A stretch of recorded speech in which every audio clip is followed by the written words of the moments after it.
हम प्रश्न की तरफ बढ़ते हैं। प्रश्न हमारा कह रहा है क्या, तो यदि एक समबाहु त्रिभुज के अंतःवृत्त का क्षेत्रफल, सबसे पहले हमें क्या दे दिया है, तो सबसे पहले एक तो हमें समबाहु त्रिभुज दे दिया है। क्या जी, तो समबाहु त्रिभुज, तो मान लेते हैं कि कोई ए बी और सी समबाहु त्रिभुज है। तो समबाहु त्रिभुज के अंतःवृत्त अर्थात कि इसके अंदर एक वृत्त है, समबाहु त्रिभुज के अंदर एक वृत्त है, अंतःवृत्त है, ठीक है, उसका क्षेत्रफल हमें दे दिया है, ठीक है, समबाहु त्रिभुज के अंतःवृत्त का क्षेत्रफल दे दिया है। तो त्रिभुज का परिमाप हमें बताना है, अर्थात त्रिभुज का परिमाप, क्योंकि यह वृत्त हो गया तो विशेष को मिलेगा, तो हमारी त्रिज्या हो जाएगी, अर्थात कि हमारा रेडियस हो जाएगा, आर का मान क्लियर हो जाएगा। तो देखिए इस प्रश्न को हम कैसे बनाते हैं। सबसे पहले हमारा क्या हुआ है, यदि त्रिभुज का अंतःवृत्त का क्षेत्रफल क्या दिया है, तो एक वृत्त दे दिया है, ठीक है, वृत्त का हमें क्षेत्रफल सबसे पहले दे रहा है कितना, तो वृत्त का क्षेत्रफल हमें दे रहा है 462, अर्थात कि 462 1 सेंटीमीटर स्क्वायर, अर्थात कि सेंटीमीटर स्क्वायर हमें दिया हुआ है। क्योंकि हम सबको पता है कि वृत्त का क्षेत्रफल बराबर फार्मूला क्या होता है, तो पाई आर स्क्वायर बराबर हमें कितना दे दिया है 462, पाई का मान हमारा हो जाएगा कितना, तो 22/7 गुणे आर स्क्वायर इक्वल टू 462। यहाँ से हम 22 से कैंसिल करेंगे तो 22 कितने बार में 21 42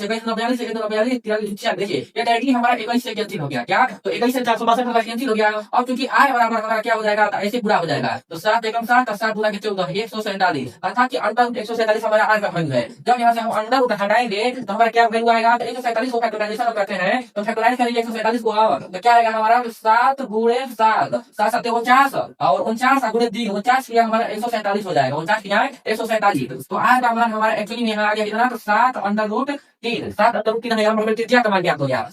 अब देखिए हमें परिमाप ज्ञात करना है, त्रिज्या ज्ञात करना है। समबाहु त्रिभुज हमें पता है कि समबाहु त्रिभुज की प्रत्येक भुजा बराबर होती है, समबाहु त्रिभुज की प्रत्येक भुजा बराबर होती है। तो हमें कह रहा है कि समबाहु त्रिभुज के अंतःवृत्त का क्षेत्रफल क्या, समबाहु त्रिभुज का अंतःवृत्त की त्रिज्या हमें दे गई कितना, अंतःवृत्त की त्रिज्या हमें प्राप्त हो गई थी, तो कितना प्राप्त हो गई, तो 7√3, कितना, आर का मान आ गया हमें 7 अंडर रूट 3, अंतःवृत्त त्रिज्या है। अब हमें खूब क्या है डायरेक्टली प्रश्न की परिमाप ज्ञात करना है, अर्थात कि a + a + a 3a का मान ज्ञात करना है। क्योंकि अंतःवृत्त की त्रिज्या बराबर हमारा फार्मूला क्या होता है, तो समबाहु त्रिभुज की अंतःवृत्त त्रिज्या के से आप अवगत होंगे, इसका फार्मूला हमारा होता है a बटा में a और अपॉन a बटा में 2√3 क्या होगा, तो a बटा में 2√3 इसकी त्रिज्या हो जाएगी। क्योंकि r का मान हमें दिया कितना है, तो 7 अंडर रूट 3 दिया है। यहाँ से हमारा a का वैल्यू निकल कर आ जाएगा 7 दूना 14 और 14 3 42 कितना, तो a का मान हमारा 42 निकल कर आ जाएगा। तो a का मान हमारा 42 आ गया। तो हमें से पूछा है कि त्रिभुज का परिमाप, अर्थात कि कोई त्रिभुज है उसका हमें परिमाप पूछा है। तो परिमाप त्रिभुज का परिमाप बराबर होता है तीनों भुजाओं का होगा, अर्थात कि a +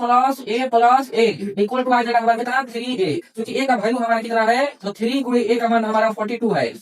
इसको जब मल्टीप्लाई करिए तो 3 दूना 6 और 3 चौके 12, अर्थात कि 126 जो होगा 126 सेंटीमीटर साइड आंसर होगा इसका। त्रिभुज का परिमाप का मान हमारा 126 सेंटीमीटर निकलकर हमारे यहाँ पर आ रहा है। तो बहुत ही आसान, बहुत ही लेवल वाला और बहुत ही हार्ड भी प्रश्न है। अगर नहीं आ रहा है तो हार्ड प्रश्न भी आएगा, बता दीजिए।